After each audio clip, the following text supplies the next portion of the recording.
Boom, there we go. Ladies and gentlemen, we are live. It is offside, and it is right after the Maple Leafs opening night win. Our podcast is proudly brought to you by our friends over at Boxing Rock Brewing Co. Check out the Puck Off Lagerdale. It's the absolute big beer for the big podcast, and none bigger than opening night. Myself and Clark Monroe, Jake Corgi in the background riding the bike. The shootout victory, but let's break it down. The intros, man. It begins, man. Ryan Reaves coming out like this. You got Brad living in the box, smiling, loving life. Absolutely fired up for the way this thing started. It was absolutely done right. Clark, what did you think of the intros, the hoopla, the happenstance, the everything that goes into starting off the Toronto Maple Leafs? Okay, James, first of all, I was at wing night with my family, so I missed out on a lot of the audio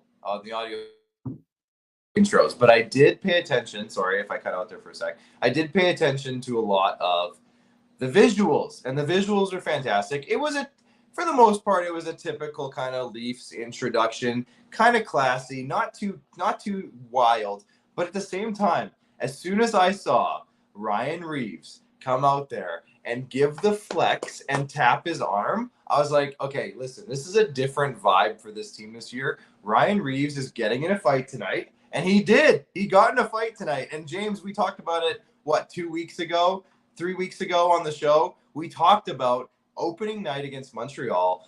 Watch Ryan Reaves get out there and start a fight. Watch Tyler Bertuzzi get out there and start a fight. And they both did, and I was so pumped. Max Domi I didn't notice Max Domi a lot tonight. Maybe we'll get into that. He was quiet. It's fine. It's game one. It is what it is. But I was so pumped to see Ryan Reaves get out there and mix it up, even if he maybe got beat in the fight a little bit. But that's fine. And Tyler Bertuzzi was getting in there, mixing it up again. And you just got to love the vibe and attitude. Now, the game itself, that's a whole different thing. But when I saw Ryan Reaves come out there and flex and tap his bicep, I was like, you know what? This wouldn't have happened with a whole lot of guys in the last probably decade, and I love it. Let's go. I'm so pumped that Ryan Reaves is a Leaf. I don't care about his contract for the next 3 years. Let's go. So I was pretty excited to see it. Again, intros. I mean, James, we've seen how many Maple Leafs introductions at this point, home opener introductions. It wasn't too much different than the past ones, but there was that different little vibe this year just because of that, and I was pretty pumped about it, and I was excited to see it. So I'm happy. Interesting game. We'll get into that, like I said, but yeah, overall, pretty interesting vibes. I'm pumped, and it made me feel even more excited about the season. Listen, I'm fired up for the season, man. I like the vibes. A lot of people say Ryan Reaves got ragdolled. Ladies and gentlemen, calm your boots. Put Whatever. them up. Game one, whatever. He did not get ragdolled. He got pushed over a net because Arbor Jacki didn't want to get punched in his face. That's all it was. He was shoving him the entire time. There was no real fisticuffs there. I love Bertuzzi, though, just dusting, throwing hands as fast as he could. It wasn't a fight, but he was in the fight, and that's all that matters.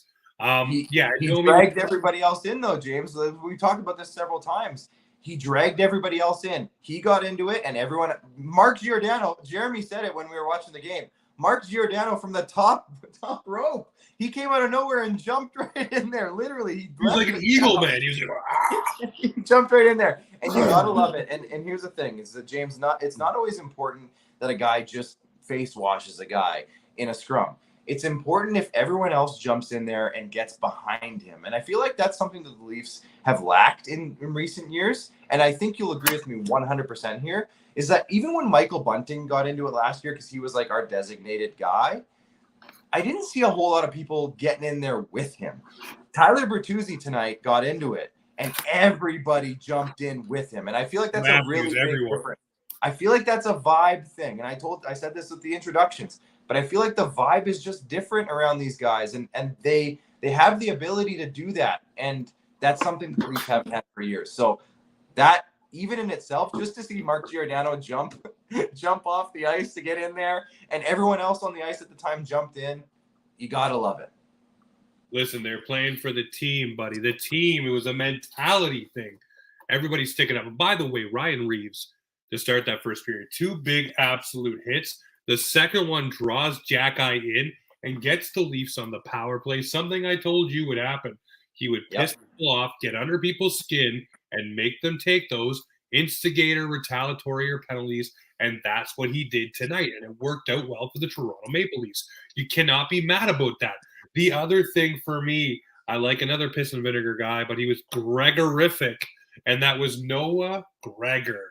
Okay, this is Gregor-rrific. This is fantastic right here. I love that. It's Gregor-rrific. It should be the name of the episode.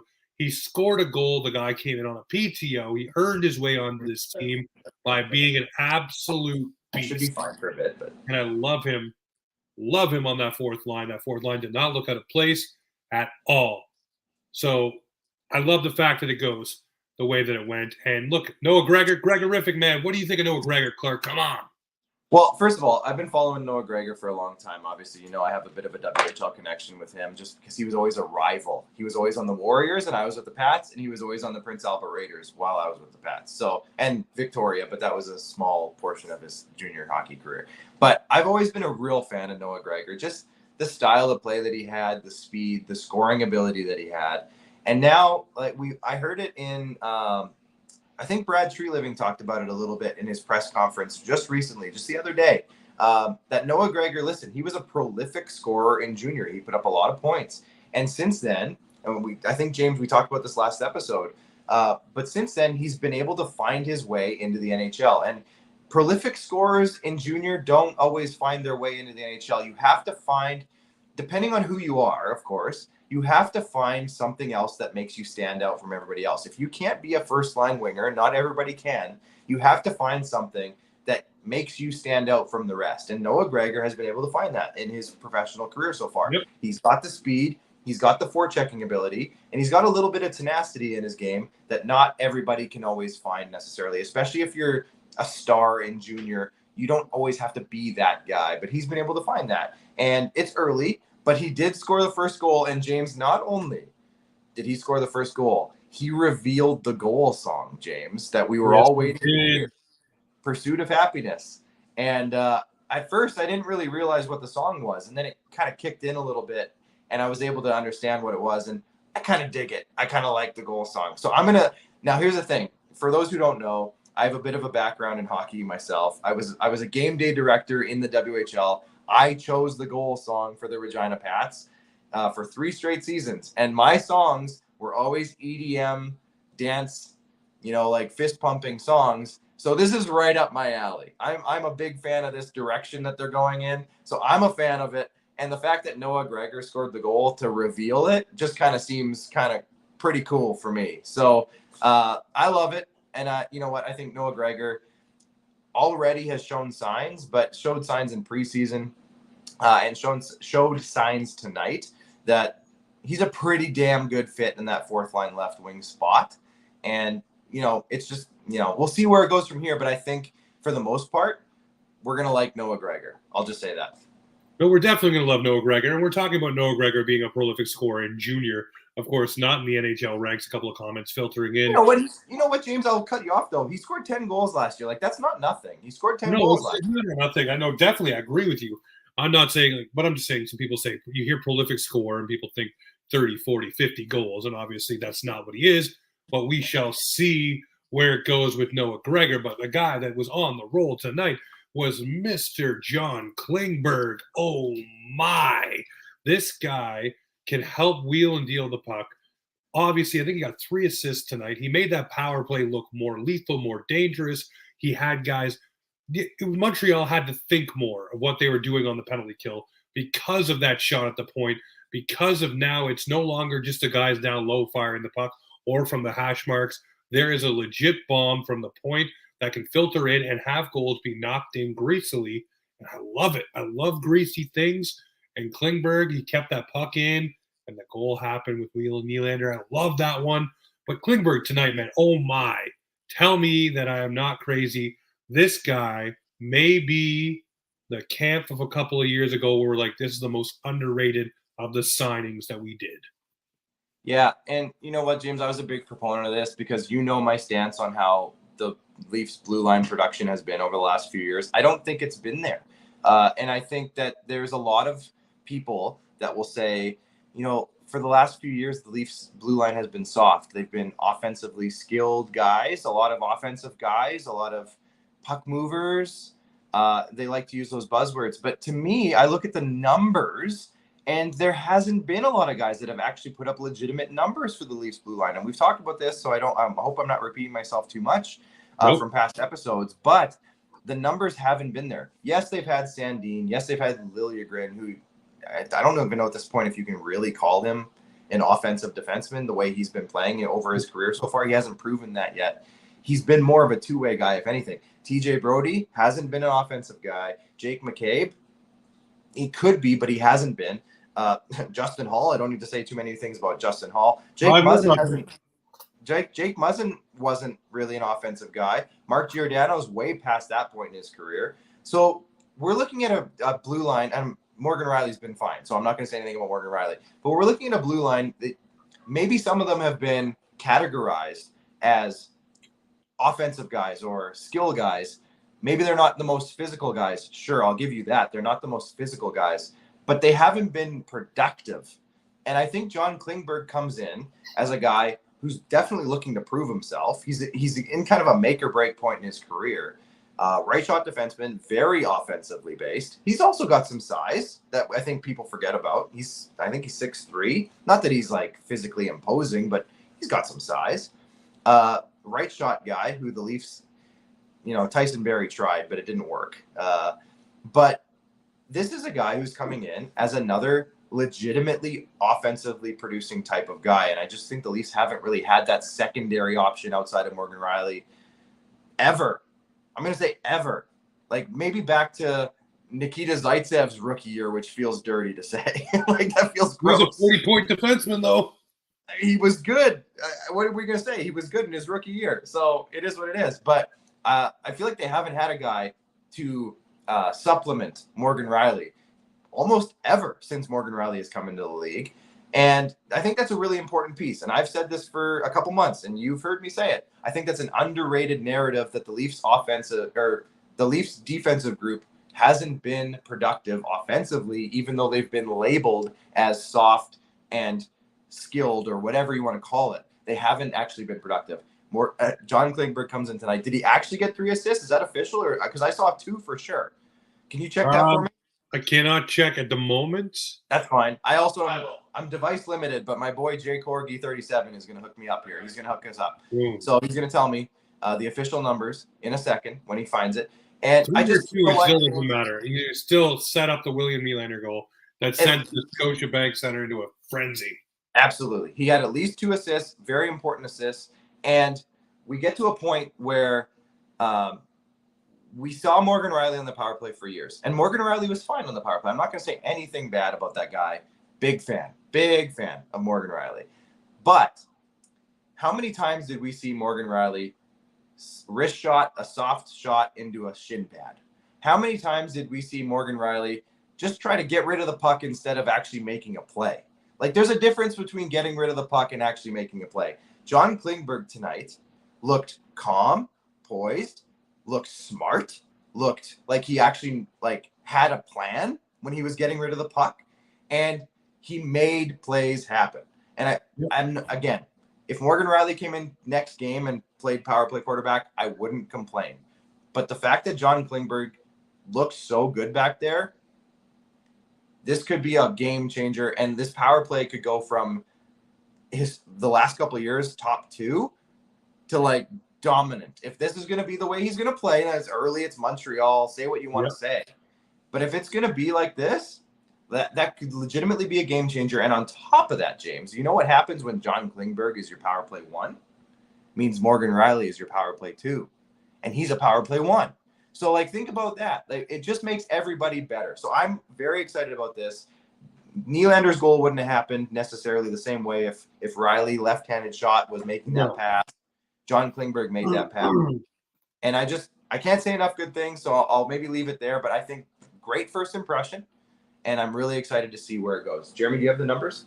2. He had 2 assists. Thank you, Jeremy. 2 assists tonight, but might as well have had 3 because he was that impactful. Super pumped to see where it goes from here. I'm betting, and I have a bet on this already. 35 to 40 points for John Klingberg at least, and I'd say that's on the low end. Let's go. I'm pumped. Maybe overreaction Thursday, but I'm in. Hey, listen, he's going to get Wait, it's Wednesday. It's Wednesday. 53 points. 53. You know what John Klingberg finished with it this season. Book it now. I love it. Let's go. So, let's switch to somebody who's going to get a lot of points, a lot of different things. That's Austin Matthews. The man had himself a hat trick. First, he said, first time in the NHL, I'll score 4 goals on my debut. There's some kid named Connor Bedard who got an assist and a goal. That's cute. But let me kick off my season with a hattie. McDavid, I see you. Park your biscuits. Try to catch me, homie. I'm going to get that rocket this year. That's what Matthews said. He had that swagger tonight. He was bursting through the D. He was playing along the boards. He was doing all the things you want Austin Matthews to do with that lethal wrist shot to follow.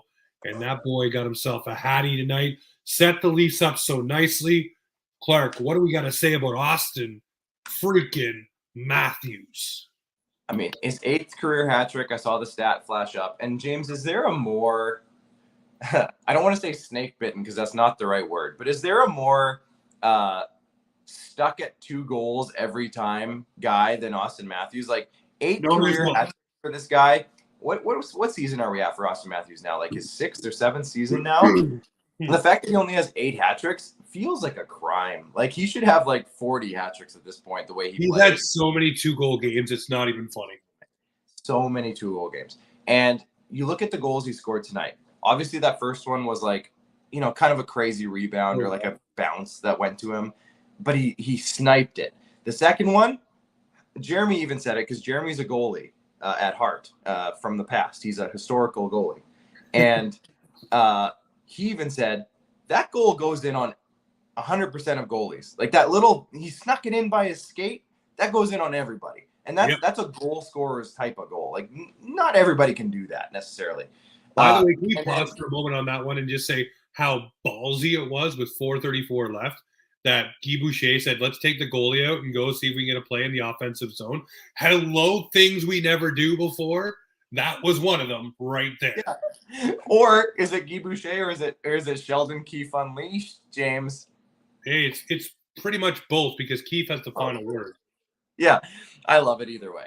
But it worked out. And you know what? How many times, James, have we seen – I'm going to say 0 is the answer to this question before I even ask it. But how many times have we seen them down 2 goals with 4.5, 5 minutes left? They pull the goalie, and then they tie it up?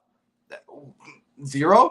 It's 0. Yeah. That's never happened before. Well, no, how many times they go down by 2 goals in the third period and the shoulders start to slouch and the effort level just disappears? It didn't disappear tonight. Or they're squeezing the sticks too hard and whatever. It never happens. That's where a guy like Reeves on the bench comes in handy.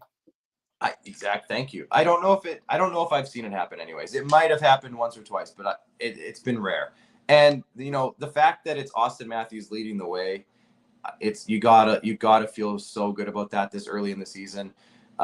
He looks healthy. He looks lethal again, which he looked good last year, but he didn't look lethal like he did in his 60-goal season. I think you'll agree with me with that, James. When he was in his 60-goal season, I said so many times in my live streams on TikTok and whatever else that he just looked like a freaking robot out there. Like you couldn't stop him if you wanted to. And tonight, maybe it wasn't at that level, but he looked lethal again. And that's the Austin Matthews. This team needs to win a lot of games. He looked amazing tonight. Looked really good. His shot looked good. He looked like he was ahead of the game again. And I feel like that's something that last year maybe we didn't see a lot with him. He looked great, but he never looked ahead of the game. Do you know what I mean? Like no, he looked like exactly what you mean. One step ahead and smarter than everyone. And I feel like he was back in that zone tonight. Hopefully that's a sign of things to come. We'll see, obviously. But great sign in game 1. Can't complain. Well, speaking of great signs, our friends over at the Hockey Podcast Networks, they got a great sign going on with DraftKings because the NFL season is going strong. And DraftKings Sportsbook is hooking new customers up with an offer that's even stronger. Bet $5 on any game this week to score $200 instantly in bonus bets. And DraftKings isn't stopping there. All customers can take advantage of a sweetener offer every day this October. Get in on the greatness. Download the DraftKings Sportsbook app now and use the code THPN. New customers can score $200 instantly in bonus bets when you bet 5 on the NFL. That's code THPN on DraftKings Sportsbook, an official sports betting partner of the NFL. The crown is yours. Gambling problem? Call 1-800-GAMBLER or visit www.1800gambler.net.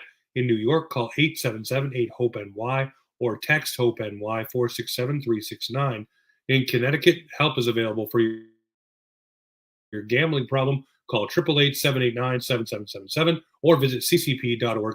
Please play responsible on behalf of Boot Hill Casino and Resort KS, licensing partner Golden Nugget, Lake Charles, LA.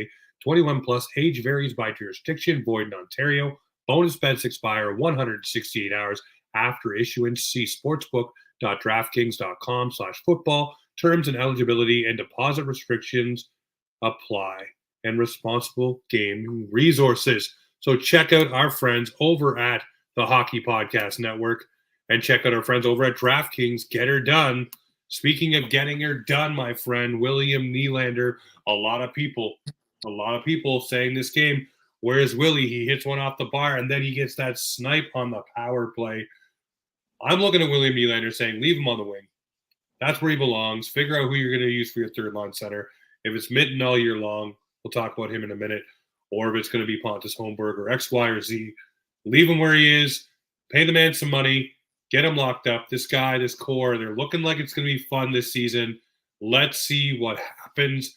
But for you, with William Nylander tonight, obviously there was a couple of shifts. You always say it about Willie, where it seemed like he wasn't dog on the puck. But that's not what Willie is. But he seemed like he had a lot more jam along the boards. And there was some shouting from the bench, if you did not hear, from certain guys saying to get his in gear, like Ryan Reeves, to not quit on it. Don't quit on the play. Don't give up. You could hear it from the bench when Willie was on the ice. So maybe those things will resonate up in that beautiful blonde skull of his. Oh, he's gorgeous. Oh, he's Thor-like, my friend. Thor-like. Absolutely. Bring the hammer in more way than one. I'm not ashamed to say it. He's gorgeous. Listen, William Nylander scored a gorgeous goal. What do you think of Willie? Let's go. Well, I'm going to pull back on that a little bit with what you just said. Ryan Reeves. And you know what, James? I said this on one of our episodes here in the summer. But you know what? Ryan Reeves may be only going to play 9 or 10 minutes a night, but he's going to play 50 to 51 minutes on the bench. And as weird as that sounds to say, I think that's going to be way more important than people are giving it credit for. Like, I really feel like his attitude and vibe and his determination, just being with the guys on the bench. And not only that, this maybe not pertains to William Nylander in this scenario a whole lot, but for him to be the guy who deflects the other team on the bench as much as he does, I feel like that's important. I don't think the Leafs have had that in years. And it might sound weird to say, but I feel like that role has been something the Leafs just haven't had. Yep. Guys chirp at the Leafs bench. We saw it. Remember that time? I think it was Montreal when Max Domi was still in Montreal. I think it was Montreal. It was. There was like 5 guys leaning over the bench, just chirping at the bench, and none of the Leafs were saying a single thing. It was Tavares. Yes. Yeah. And you know what? It was like nobody's doing nothing. And Ryan Reeves is the type of guy who's going to get in the way of all that, take all of that and give it all back and let the other guys focus on everything else. And maybe that sounds stupid, but I think that's an underrated thing that Ryan Reeves is going to be doing. And not only that, but he's on the bench, like you said, motivating these guys, maybe calling some guys out at times, maybe saying, hey, you're not doing enough. I can see that you're not doing enough. And they haven't had a guy like that either. So I really feel like Ryan Reeves' role is a lot more than 8 minutes on the ice or whatever you want to say a night. I feel like there's a lot more to it than that. But getting back to Willie, every year with Willie, I feel like he gets a little bit better. And I've been watching this guy very closely because, James, I'm a William Nylander defender from day one. Like, I've been on this guy since early. Shield for Willie. Absolutely. And I'll do it forever until he's on another team. Which he won't be, by the way, folks. I hope not. I'm personally on board with him being there forever. But I feel like every year you see him in game 1 or 2 and you're like, oh, he added something this year. And this year he just seems stronger. Stronger skater, stronger on the stick, stronger on the puck. And I feel like stronger defensively. And I think every single year he's worked a little bit on his defensive game. Jeremy Corgan's over here freaking out about the Canucks right now. I'm trying my best not to react to this guy.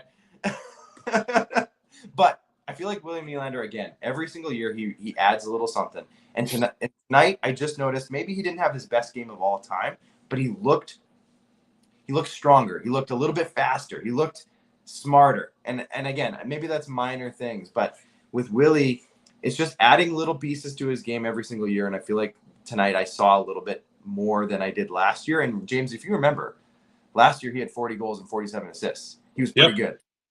So like you said, on the wing or the center, we'll see how that all plays out. Obviously, we have at least probably 9 games with Fraser Minten. If Fraser Minten earns a spot, then we got more games with Fraser Minten. We'll see. Like, again, I didn't notice a ton out of Fraser Minten tonight. So I'm not going to – we'll get into that next.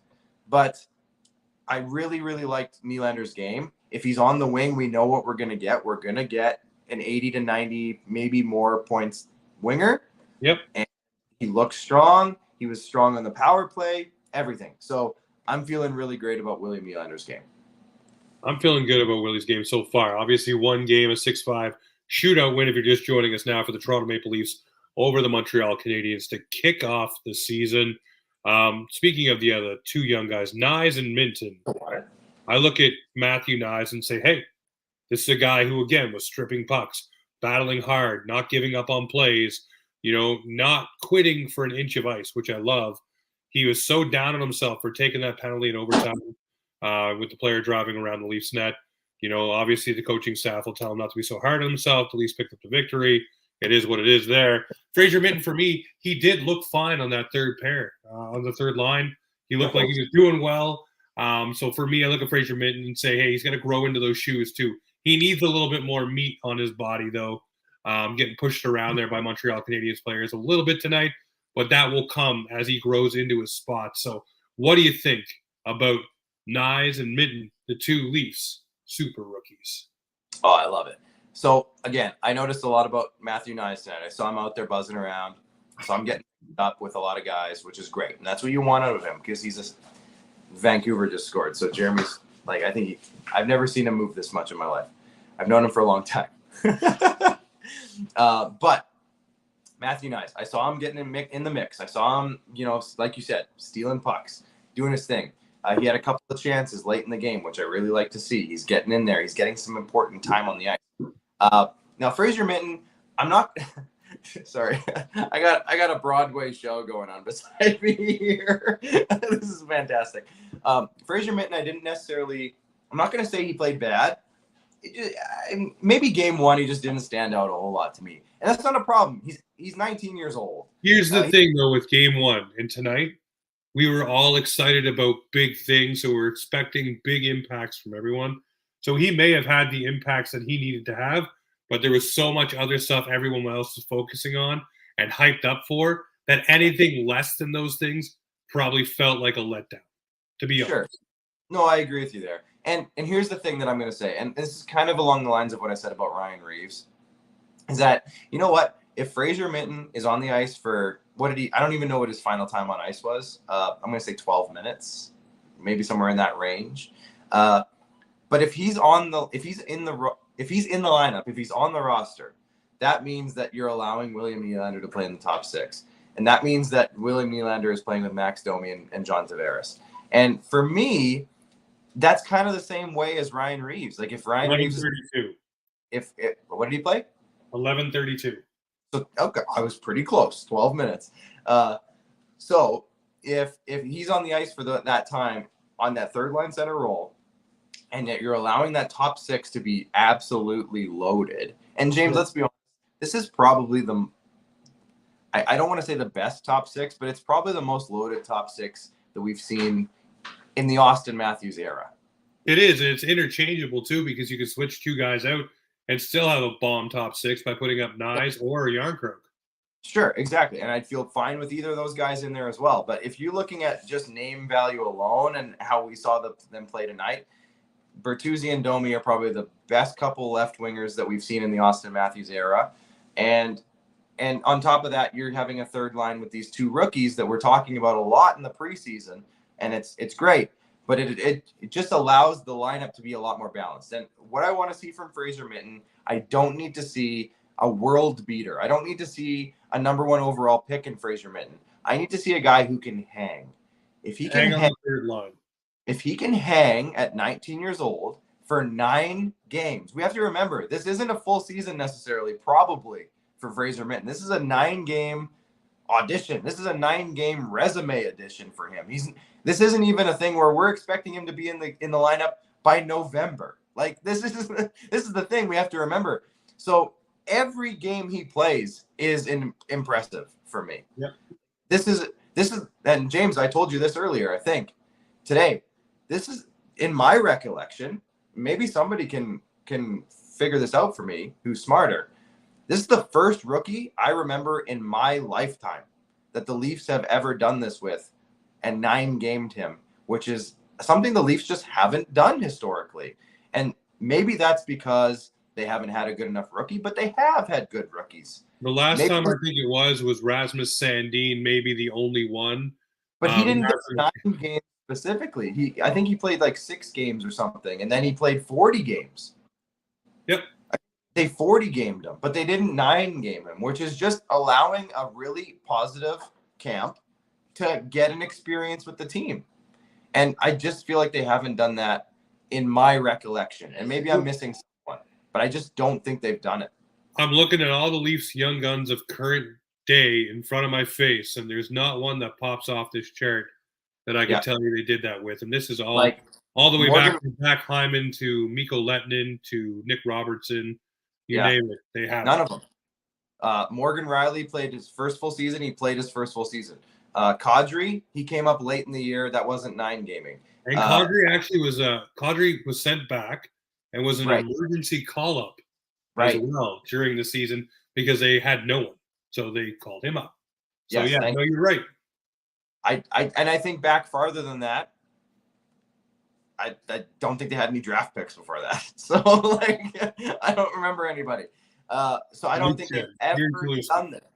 I think Fraser Minten has worked himself into a conversation that literally he's in by himself. I don't think any other Leafs rookie has ever been in this conversation. Again, maybe I'm missing somebody, but I don't think I am. So here's the thing, is that Fraser Minten can play 9 games and be completely mediocre, and that's a win. I think that's a win because it allows them to see what they have in them. It allows him to get some really great experience to go back to junior with and probably make the World Junior team and have a great year down there with Kamloops. And it allows the team to load up their top 6. And then guess what? Fraser Minten goes back after 9 games. They can put Nylander back at center. It's early in the season. They can do that if they want. Or, like you said earlier, Holmberg or whoever. They have options. So I think this is huge for the team. We've never seen this. So I don't even know how to react, truthfully, because we've never seen this scenario play out. So I'm pumped. And like I said, Minten can be completely mediocre for 9 games, and that's a win. So I'm pumped. I'm excited. That's the way I'm looking at it. We'll see how he goes, right? We'll see how he pans out as the 9 games go on. And Brad Treliving said the same thing, right? We'll take it each game at a time and see how he fares. That's a huge sign for next year. That's all I care about. Well, speaking of this year, there's a couple of guys who got a lot of hate this evening for the Toronto Maple Leafs. And it's TJ Brodie and Sonar, a.k.a. Ilya Samsonov. Brodie obviously blows a tire. It's the reason the first goal happened altogether. But a lot of people saying he looks slow. He looked this, he looked that. To me, he looks a lot leaner this year, in my opinion. And he's still able to skate and hang with everyone. He made one mistake. It glorified everybody's opinion of him not being traded for freeing up cap space. I think he still is going to be a linchpin this season for the Toronto Maple Leafs. I believe in Brodie and what he brings. He is a 2-on-1 breakup machine. And as for Mr. Samsonov, a.k.a. Sonar, listen, it's game 1. Do you guys not look at any of the scores throughout the regular season when the season starts? It's always higher scoring, man. No systems are in place. It's all kooky dukes and everything's out the windows and all new line players. They won the game. Let it go. I agree. Yeah, no, I agree. I didn't see any of the hate for TJ Brodie, so maybe I'm a little bit behind on this one. You should have been in my live then. Over 100 strong talking about TJ Brodie. I avoided your live because I knew it would be toxic. It was not actually. It was quite nice. No, when the goal went in, everybody was talking about Brodie, and then obviously when you talk to Chris Weigel, everybody says, "Well, ask him what you think about Brodie. He fell. What else do you want me to see? He tripped over the line. That's all it is." Well, let's be honest, it was a 6-5 shootout game. So the defensive play probably wasn't great. The goaltending wasn't great. And it's game one. Now, was there a couple of goals that I said to Jeremy Corrigan, Jay Corgi 37, that maybe should have not happened against Ilya Samsonov? Yeah. There was a few times I was like, oh, that's a tough one. There was a couple bounces that were really tough. It's game one. It's early in the season. I'm not going to hang Ilya Samsonov out to dry after game one. We saw him last year have a couple rough games, and look how he ended up having. He always responds with a strong game. Yeah, great. He did. He always responded with great games, and at the end of the year, his numbers were some of the. I hate to make grandiose statements this early in the season, but his numbers at the end of the year last year were some of the best we've seen from a Leafs goaltender in a while. So that's all I'm going to say. I'm not going to say he was the best goalie in Leafs history. Nope. I'm not saying that. I'm saying he had really good numbers last year, and that's because, again, like you said, he bounced back from some tough performances, but also generally he was very good. So I'm going to leave it at that for Ilya Samsonov. And for TJ Brodie, we talked about it a lot in the playoffs last year. He had some bad bounces to go against him. He had some rough plays. But like you said, more often than not, TJ Brodie is very solid. He's very reliable. And I'm not going to sit here in game one and say that 33-year-old TJ Brodie is washed. I feel like overreactions after game one are ridiculous. And to say that a player is washed after game one or whatever you want to say, come on. Let's slow your roll a little bit. Let's give him some time. He's generally been one of the better defensive players on this team for years. So I'm not going to sit here and say that he's bad. Now, I will say, and we talked about this, I think, last episode, or maybe I was talking about it with Jeremy at work and maybe I forgot. But we were talking about it last episode because I remember the words that I'm about to say. He's in that contract range now, James, where he's got 1 year left in his deal. He's got $5 million. And we have to just all accept this now. He's going to be that guy. He's going to be the guy that we all say is going to be in every single trade because of his contract. Regardless of how he plays, he's going to be in all the trade rumors. Now, I heard one today about John Klingberg being in a trade rumor. So he didn't even play a game yet, and he was already in trade rumors. So you know what market, we know what team we're a fan base of. It's going to happen. So I'm not worried about trade rumors yet. We'll talk about that after a few games. I'll wait. I'll hold my peace on the trade rumors.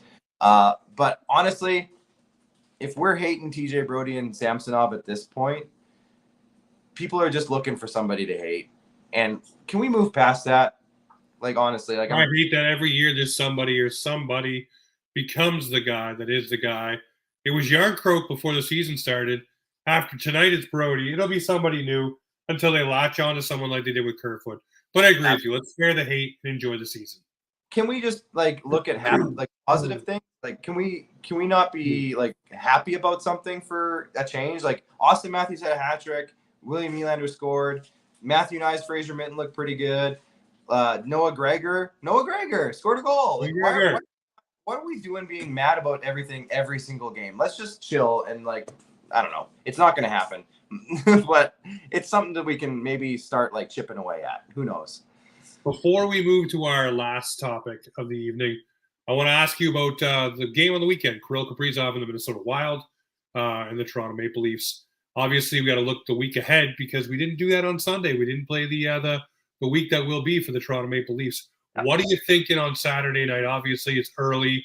Are we going to see more of a 6-5 shootout, or is it going to be more dialed in, shall we speak, now that the Maple Leafs got the jitters out? I want to hear it from Clark. Yeah. Vancouver scored. Jeremy is not doing a dance. There is less dancing this time than I saw last time. Oh, he's eating his popcorn. He's good. Popcorn. Yeah, no, he's got his popcorn. Listen, I think Minnesota is definitely going to be a good team this year in terms of just generally. Like I don't think they're going to be overwhelmingly good. I don't think they're going to be bad. They'll be a good team. They're going to give you a hard night every single night. But the reality is with Minnesota that $14.7 million with dead cap space. They can't spend that much money because of the Ryan Suter and Zach Parise buyouts. And people make fun of the Leafs all the time for their cap problems. I think Sens fans are quickly realizing that cap problems become a problem when you're an actual cap team. Like, sorry, Ottawa. Hey, guess what? When you actually spend money on players, you end up having cap problems. That's kind of how it works. And Minnesota's really finding that out quickly with the buyouts that they did to themselves. And that's not even that they're overspending on any players. They're really not. If you look at cap friendly page, it's actually like their team is actually reasonable. They let go of some guys that they probably would have had to overpay. So they're actually set up okay for their situation. Matt Boldy's going to be a great player. Kaprizov, we already know, is a great player. Zuccarello is a solid contributor on any team right now in his career. Ryan Hartman, solid player. They just extended him. They've got a decent little blue line. They have a really good young goalie, and they have Marc-Andre Fleury. Philip Gustafson, I should say his name, and Marc-Andre Fleury. So they're not set up terribly at all. So I think on Saturday, we're going to see a good test, just like we saw in Montreal tonight. And I'm not going to say that Minnesota and Montreal are in a similar situation. They're not. But I think also Montreal is a little bit underrated this year. Just the fact that I don't think that they're really a bad team. They're just and Jeremy and I'm going to give credit to Jeremy. I think he said these words. They're just the worst team in their division. That's it's just the reality of their situation. I don't think they're necessarily the worst team in the league. They just happen to be in a very strong division, and they're the worst team probably, unless something crazy happens, in their division. So I think Montreal has a solid little team. And then you look at Minnesota, and the Central Division is all over the place. They have a couple very good teams, but outside of Colorado and Dallas, I think Dallas is probably the best team. No offense to Colorado. I think Dallas is just set up really well this season, and they probably will add and make their team even better. But I think outside of those two teams, that's a 52-card shuffle right there. It could go any way. I could see a scenario, maybe this is a strong statement, but I'm going to say it anyways. I could see a scenario where Chicago puts up a fight. Maybe not make a playoff or become a contender, but I could see them putting up a fight. Like, the Central is wild. Yep. No pun intended. That was a good one, actually. I feel pretty good about that pun. But you're a funny guy. Yeah, thank you. But I see that Central Division is just a straight up mystery. And with Minnesota, they could finish anywhere from, I'm going to say third right now, to freaking dead last. They could be anywhere. It's a wild, literally, again, I said it again, division. So with that in mind, on Saturday, early in the season, I think the Minnesota Wild have some very, very good players. And you just never know. They could get a good goaltending performance. They probably will. They could get some really good offensive performances. They probably will. And you just never know. It could be another 6-5 game. Who knows? They're not historically a goal-scoring team, but it's early in the season. So anything could happen. Kirill Kaprizov could go off. Any of those players could go off.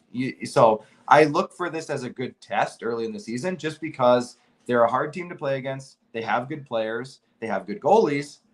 So who knows? That's kind of the way I'm looking at Saturday. I still think the Leafs are the better team overall, but it's going to be a good test again early in the season. No, it definitely will be a good test. And I look forward to seeing what the Leafs can do, how they can shut down the goal scorers over on Minnesota, Matt Boldy, Kaprizov, Hartman, etc. Good players, so you got to give them credit. I want to see what the Leafs defense can do to stop the bleeding a little bit. You look at 5 goals going in tonight. You want to see better things in front of you. You want better lanes for your goaltender as well, because obviously tonight there's a lot of pucks that were tipped. A lot of times Samsonov couldn't see the puck. But it's all about learning your new system and your new teammates. And those things will come with time, and it always does. We always say the first month of the season's wild, no pun intended. And then it goes to tighten itself up. Something that needs to be tightened up. And this is where we're going to end the show tonight. And that is the pride tape. That is basically the ban the NHL has put on. Now, if you are going to get butthurt about this, then just tune out now. Because there should be no reason in the world that everyone cannot represent themselves the way they want to represent themselves without there being a repercussion. If you don't want to skate or wear a jersey or put pride tape on, you don't have to. That's okay. That's your choice to be who you want to be. But there are people that want to be allies, much like this show, that want to stand with people, regardless if it's just the pride tape or if it's a situation within the world that's going on. You want to be able to show that people that are in a time of need have allies and people to lean on when things get dark and things get rough, because they do. And this is a small thing that goes on in the NHL, but now it is taken away. And to me, I don't understand it. And I love listening and seeing so many NHLers come out and say, hey, I don't give a shit. I'm still going to wear it. I'm still going to rock it. I'm going to do me. And I don't care if I get fined. What are you going to fire me? When Connor McDavid goes out with pride tape, you going to fire him? You going to suspend him? For what? For standing up for his beliefs? You didn't suspend anybody last year for stepping out when you had the nights that were scheduled. So you can't do it the other way. So if someone wants to skate out with it, you can't say you can't. You can't be like, whoa, you're suspended now, because you didn't set the precedence last year. You didn't. So if you want to make something a distraction, Gary, you just did. You made it the biggest distraction it could possibly be by banning something. Why not allow people to just have the freedom to be who they are, as long as they are not harming others? And this right here supports so many people. And you've seen the posts from so many people and so many groups and so many players, leagues, different personalities talking about this and saying how wrong this is. So how many times do you need to tell yourself or be told that you're ass backwards before you pull your head out of your ass and realize you've done the wrong thing? Sorry to say it that way, but that's just the blunt truth of it. It's a stupid thing. Yeah. First of all, I'm just going to say my phone might die during this statement. So I hope it doesn't. But if it does, sorry. But yeah, no, it's one of those things where it's like, okay, the NHL was about to start up. Game 2. Game 1 was Tampa Bay and Nashville. It is what it is. Game 2 was Connor Bedard and Sidney Crosby. Okay? This is two of your franchise, two of your league faces. Yep. One historically, one new. And they were going at it night one. And what was every single person talking about? Pride tape. And I am not saying that's a bad, like, pride tape should be talked about in a positive way. Yep. But pride tape being talked about as a bad thing, because it was a bad decision by people who weren't thinking about what repercussions. Either way, we know what you mean. That decision would have had league wide, and I know for a fact that it put a lot of people in very uncomfortable situations, because it was day one of the NHL season, or just before, and now everybody's being forced to talk about an issue that we thought we all fixed 6 or 7 years ago. We've had pride nights. We've been making progressions. We've been making very good strides in supporting different communities. And let's just put pride tape aside for a second. We were making support on, or we were making as a league, I shouldn't say we, I'm not involved in the NHL, but the league itself was making strides on supporting military, supporting First Nations, supporting breast cancer, supporting all sorts of different things. And now, with the sweeping statement that jerseys aren't allowed to be altered, James, not only does it denigrate or take away from Pride Nights, it takes away from all of those things. They can't do any of that now.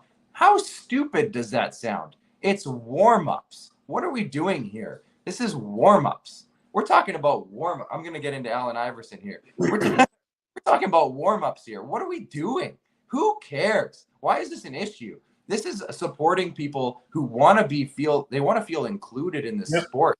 They want to feel included in these communities. They want to feel like they matter, and they do. So why are we sitting here as, again, I say we, why is this sport sitting here? Night one, excitement galore about Connor Bedard, Sidney Crosby, and their biggest thing is, we can't alter warm-up jerseys because that just puts a couple people in rough situations. What are we doing here?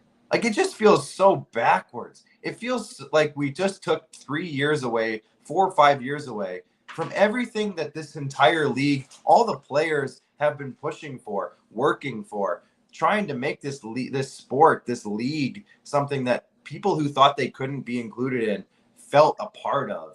And now we're sitting here taking that all away and making it a big distraction and making it something negative. It just feels so stupid, James. And I frankly, I hate it. It feels so backwards. It feels draining, honestly, because again, it seems like with the NHL, and I'm probably burning some bridges here. So like, Gary, if you're watching, Gary Bettman, if you're watching, like, sorry, like, we'll talk later. But it just feels like, it seems like anytime the NHL takes 2 steps forward, they take like 18 steps back. Yep. Or they're like 18 steps behind the other leagues for some reason, for no reason. That's the biggest frustration, I think, for a lot of hockey fans that have been around this and have been trying to convince their friends to watch hockey, or convince maybe some foreigners or some people who feel like they're not included in something to come in and, hey, come watch a game with me. It feels like they're always behind. Or if they get ahead, they sweep their feet out from underneath them for no reason whatsoever. And that's what this feels like for me. Again, Pride Tape is taking the biggest brunt of this. It's not just the Pride thing. It's all of it. It's Indigenous nights, which is huge in Canada, specifically. It's military nights, which is huge in the States, specifically, but also in Canada. And it's all of it. It's all of it. And it just feels so short-sighted, so stupid, and so exclusive. And why? For no reason. And there's my little rant. My phone didn't die. I'll end it there because I'm talking. I'm just gonna. You're right. I agree with you fully. But ladies and gentlemen, now I'm thinking of something else. You know what? We talked in our group chat today, James, and for those who don't know, we have a little group chat of Leafs fans and hockey TikTokers specifically, but hockey fans. And our friend Sienna was saying, why don't they just make it optional? They didn't have to ban it. They could just make it optional. And that's problematic for me as well, James, if I can just quickly say this. Because if you make it optional, then it just becomes a witch hunt. Then it's just everybody. I'm pointing at Jeremy. I don't mean to point at Jeremy. It's not you. But it's fans then they're gonna hawk-eye all of these warm-ups and say, okay, who isn't supporting this? And then it just becomes a thing for those players. And they don't want to be a part of that either. So this whole thing just seems so silly because they had something good going. They had warm-up jerseys. They had warm-up tape. They had warm-up helmets. I don't know what they had. Everything was a little, and it wasn't a big deal. And then one player, 2 players, 3 players decided it's a big deal. And for whatever reason, the NHL backed those players instead of the large majority that was supportive. And it just feels like, why are we supporting? And no offense, I don't want to start a thing with those players or whatever sponsors maybe said something, but why are we supporting those few when the many are standing up for what's actually right? And why are we not supporting those people? And that's what's really, really, really, really confusing for me as a hockey fan today, James. So before my phone dies, I'll end it there. No, listen, I fully agree with you. I'm here, and I agree with everything you just said about it. It sucks. It all sucks because it sucks the wind at everything we love. The game should be inclusive. It should be for everyone. Right now, it is not. It doesn't matter what side you are on. It is not for everyone. Just feels backwards. It does, and it sucks. It sucks for a lot of people who thought this might be their safe space to come and watch a sporting event. Let's hope the NHL pulls its head out of their arse and figures it out. And if I can say, I hope that those people that did over the years find this sport to be that, I hope that they can still feel that. And I hope that the fan bases that were supporting it to begin with also can continue to support those people in their own way.